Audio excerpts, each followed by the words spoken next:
kelak di akhir zaman, di waktu yang akan datang, karena hadis ini disampaikan di masa Rasulullah di mana zaman ini belum muncul.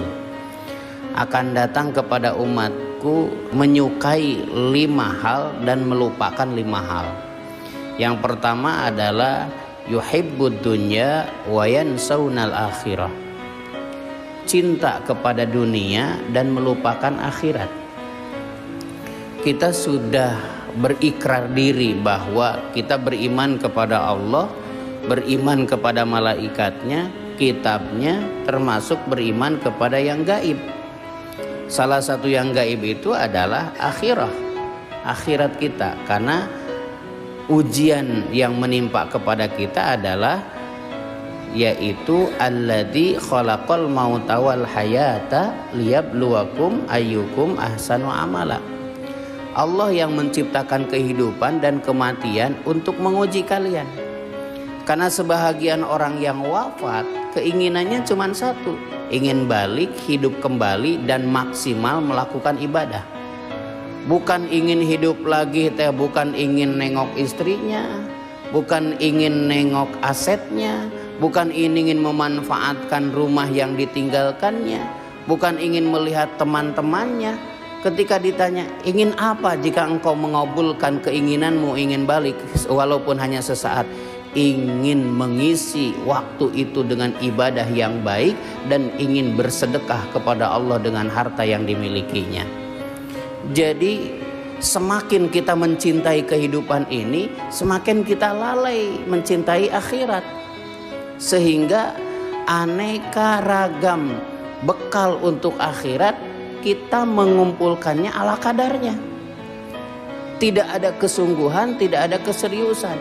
Dunia lebih besar nilainya daripada akhirat. Padahal seandainya kita memiliki keyakinan kepada Allah, akhirat adalah sesuatu yang lebih dramatis daripada di dunia. Seberat-beratnya hidup di dunia, kita punya istri, anak, keluarga, istri sakit, anak kurang sehat, uang tidak ada, masih bisa meminta tolong kepada saudara, masih bisa minta tolong kepada keluarga, masih bisa minta tolong apa saja mungkin. Ada teman, ada sahabat, ada tetangga, kita masih bisa meminta pertolongan kepada mereka saat hidup di dunia. Tapi pada saat di akhirat tidak ada satupun yang bisa menolong kepada diri kita kecuali amal soleh kita. Yuhibbud dunya wa yansawnal akhirah. Mencintai dunia tapi dalam waktu yang bersamaan dia lupa kepada akhirat. Makanya ketika Allah mencabut dari diri kita rasa khawatir terhadap dunia ini, berarti dia sudah mantap dengan keyakinan akhiratnya. Jadi kalau kita sudah tidak peduli nanti usia tua saya ada rezeki atau tidak, sudah tidak ada pikiran seperti begitu, itu baik. Kenapa? Seringkali kita dihinggapi oleh rasa takut yang belum terjadi. Nanti kalau saya sakit gimana? Siapa yang mencari nafkah? Nanti kalau saya pensiun bagaimana? Siapa yang mencari maisha? Nanti kalau saya begini, nanti yang ditakuti itu nanti. Padahal kita hidup sudah puluhan tahun, sudah melewati beragam masalah, ujian, masalah ekonomi dan sebagainya. Buktinya masih ada sampai hari ini. Rizki masih ada, sedramatis apapun hidup kita. Waktu Covid 2 tahun berturut-turut, banyak orang yang kehilangan pekerjaan, banyak orang yang kehilangan penghasilan, masih harirup sampai ayeuna.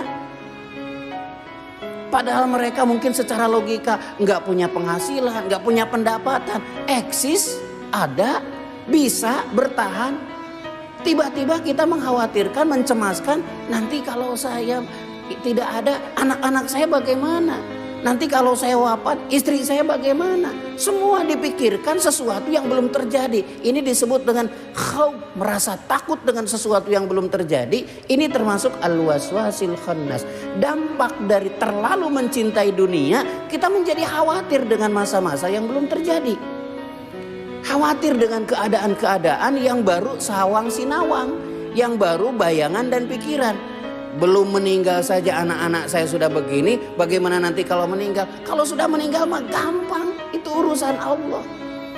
Jadi kecintaan kepada kehidupan dunia bukan berarti kita harus lalai kepada akhirat. Kesungguhan kita mengurus tentang urusan-urusan akhirat akan menjadi jalan dimudahkannya urusan-urusan dunia. Bukankah Allah sudah menjanjikan bahwa bekal terbaik itu adalah takwa, bukan uang, bukan penghasilan. Ada orang yang penghasilannya pas-pasan tapi hidupnya tenang. Bukan dia punya simpanan, tapi Allah sudah menjamin bahwa sebaik-baiknya bekal adalah khairu zadi taqwa. Sebaik-baiknya bekal adalah ketakwaan kepada Allah Subhanahu wa taala. Oleh karenanya, tambah ilmu supaya tambah yakin, tambah amal supaya tambah ikhlas, tambah tawakal supaya kita bergantung hanya kepada Allah Subhanahu wa taala.